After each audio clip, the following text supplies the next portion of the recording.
KTR जो हमेशा बार बार कोई भी चीज़ अगर उसको बुखार भी आए तो ऐसा लग रहा है कि वो बोलेगा कि रेवंत रेड्डी साहब मुख्यमंत्री के वजह से मेरे को बुखार आ रहा है। ऐसा थोड़ी होगा। मुख्यमंत्री जी को हज़ारों काम आए, पूरा जो भी डेवलपमेंट हो रहा है उसको बर्दाश्त नहीं करके इनको जब लोगों ने मौका दिया था 10 साल, उन्होंने कुछ नहीं किया। ऐसी पार्टी कर करके अपना टाइम पूरा बर्बाद किया है। आज नरेंद्र मोदी सरकार क्यों कास्ट सेंसस करना नहीं चाहती है? आज हमारे नेता राहुल गांधी जी बार बार पार्लियामेंट के अंदर आवाज़ उठा रहे हैं कि कास्ट सेंसस होना चाहिए, जो ओबीसी का हक है उनको मिलना चाहिए। हमारे साथ सांसद और सीनियर कांग्रेस नेता अनिल कुमार जी जुड़े हैं।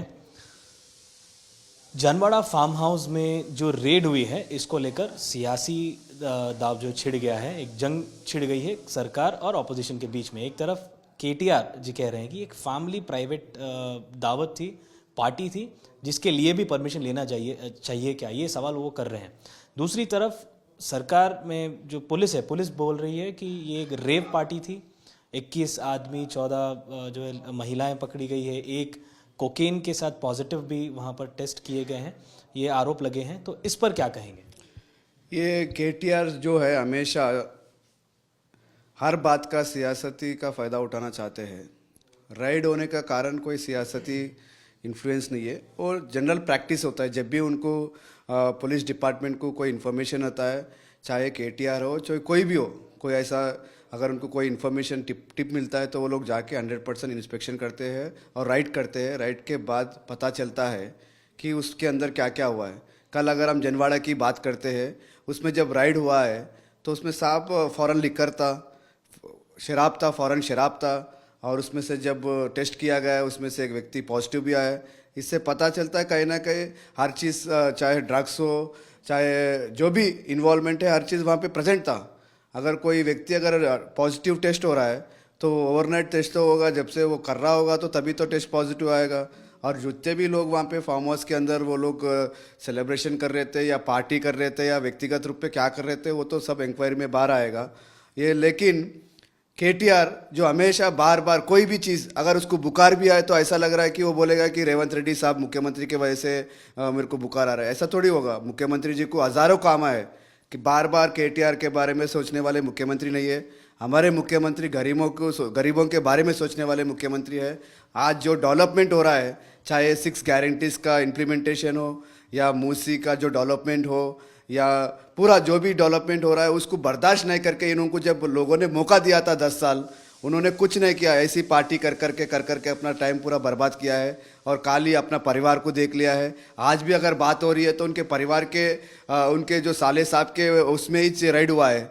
केवल राइड उनके लिए नहीं, राइड हर जगह होते रहता है, लेकिन इस बार उनके टिप मिला है कि उनके साले साहब के घर में बहुत बड़ा पार्टी हो रहा है। तो पार्टी में जो भी बात है बाहर आया है ना, फॉरेन लिक्वर भी था। तो इसका हम लोग जवाब पूछना चाह रहे केटीआर से।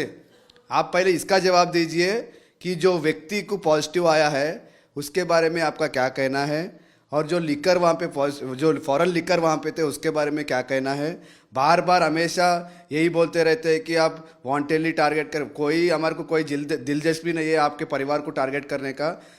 कानूनन के तौर पर जो पुलिस डिपार्टमेंट अपना काम कर रहा है वो करते जाएगा। जो भी है फैक्ट्स बाहर आएंगे। हम पहले भी बोले कि केटीआर जो है ऐसे लोग इनके दोस्त है, हमें तो शक है कि केटीआर का भी कहीं इन्वॉल्वमेंट, वो भी ड्रग्स के अंदर इन्वॉल्वमेंट। हम लोग अपोजिशन में जब थे उनको भी चैलेंज किए थे, वाइट चैलेंज किए थे आके प्रूव करने के लिए।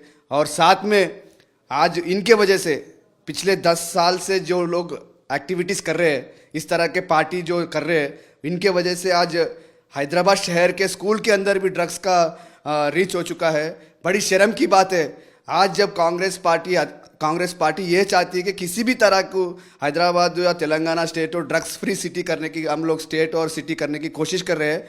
तो इस तरह से जो इंसिडेंट्स बार बार सामने आ रहे हैं, इससे पता चलता है कि कहीं ना कहीं इन्हीं लोगों का इन्वॉल्वमेंट है कि बार बार इन्हीं लोगों के आसपास ये सब्जेक्ट घूमते जा रहा है। पूरा इंक्वायरी होगा, जो भी इसके साथ रिलेटेड है, जो भी इनको सप्लाई कर रहा है, जो भी इसके साथ जुड़ा हुआ है, सब चीज़ पब्लिक डोमेन में आएगा। जो भी इस चीज़ में इन्वॉल्वमेंट है सबका उनके ऊपर पनिशमेंट भी, सीरियस पनिशमेंट भी, मतलब जो भी कानूनन तौर पे पनिशमेंट होगा वो भी दिया जाएगा। अगर केटीआर को टारगेट करना है या फिर विरोध करना है तो उनसे करें, उनकी पब्लिक लाइफ से करें, लेकिन पर्सनल लाइफ में दाखिल होकर प्राइवेट एक घर में उनका जो फार्म हाउस बता रहे थे, केटीआर बता रहे कि वो एक घर था, घर के अंदर घर वाले एक 70 साल उनकी माँ, बूढ़ी माँ और एक 2 से 3 साल के बच्चे भी उनके वहाँ पर थे, तो इसको रेप पार्टी का रंग देकर खास करके इस पर सियासत करना ये ठीक नहीं है, ये केटीआर बता। केटीआर साहब जब बात अपने तक आ रही है तो सब कुछ पुराना जो भी उन्होंने किया है सब भूल जा रहे हैं। ये कौन सी तरीका है? जब उनको याद नहीं आया क्या, जब केस हमारे रेवंत रेड्डी साहब जब उनके घर के अंदर उनकी बेटी की शादी का तैयारी चल रहा था, उनको किस तरह से उन्होंने पुलिस लगा के उन्होंने लेके गया है। खुद उनके बेटी के शादी में उन्होंने किस तरह से हालात उठाए। आज जब भी उन्होंने किया है, आज कोई रेवंत रेड्डी साहब पर्सनली उनके ऊपर ध्यान नहीं दे रहे। ये तो पुलिस डिपार्टमेंट अपना काम कर रहा है, लेकिन उन्होंने जो किया है रेवंत रेड्डी साहब के साथ, हमारे मुख्यमंत्री साहब के साथ, वो सब भूल गए क्या? ऐसा थोड़ी होता है। जब आज उनके ऊपर हो रहा है तो आज बोल रहे हैं कि पर्सनल हो रहा है, हमारे घर वाले के ऊपर है। भाई तुम लोग क्या किया है वो तो याद करिए एक बार।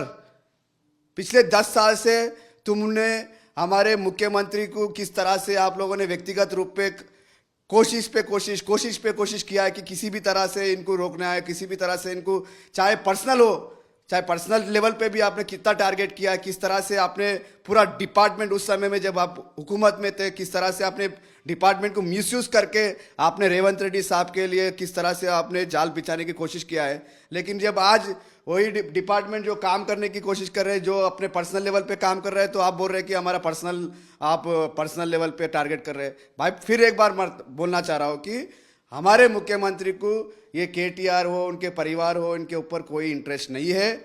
आज हमारे मुख्यमंत्री हवाम में गरीब लोगों के लिए काम कर रहे हैं। आज हमारे मुख्यमंत्री जो हमारे 6 गारंटीज के उसके लिए काम कर रहे हैं, किसानों के लिए काम कर रहे हैं, बेरोजगार के लिए काम कर रहे हैं। आज हमें बड़ा गर्व होता है जो पिछले 10 साल से उन्होंने एम्प्लॉयमेंट बढ़ा के रखा था।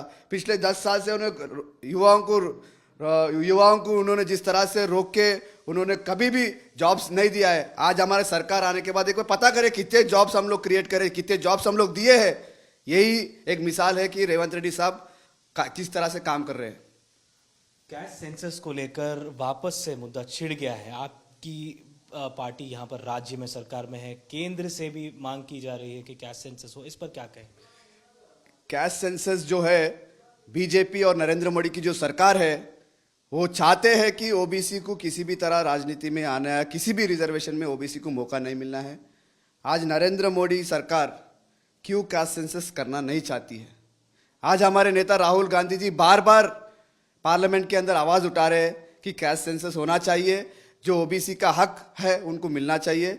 लेकिन कहीं ना कहीं नरेंद्र मोदी और उनकी जो कैबिनेट है वो चाहते हैं कि अगर कैश सेंसस आते हैं तो बीजेपी को नुकसान होगा, क्योंकि ये बहुत बड़ा एक माहौल बन जाएगा। राहुल गांधी जी उसकी आवाज़ बन चुके हैं। राहुल गांधी जी चाहते हैं जो ओबीसी का जो ड्यू है वो ड्यू उनको मिलना चाहिए। इस वजह से कैश सेंसस नहीं हो रहा है। मैं तो मोदी सरकार को पूछना चाहता हूँ कितना जल्दी से आप ये कैश सेंसस फुलफिल करेंगे, और उनके सहयोगी जो चाहे टीडीपी हो, चाहे नीतीश हो, ये सारे लोग उनको काहे को ओबीसी के बारे में उनसे चर्चा नहीं कर रहे।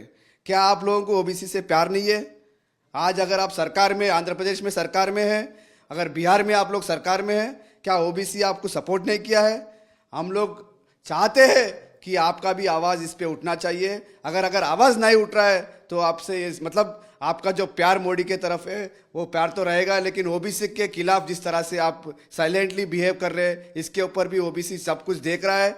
जल्द से जल्द हम चाहते हैं कि आप इसके ऊपर आवाज़ उठाइए। धन्यवाद हमसे बातचीत करने के लिए। तो ये थे कांग्रेस नेता और सांसद अनिल कुमार यादव जी। कैमरा पर्सन दामोदर के साथ अब्दुल बशीर, हैदराबाद।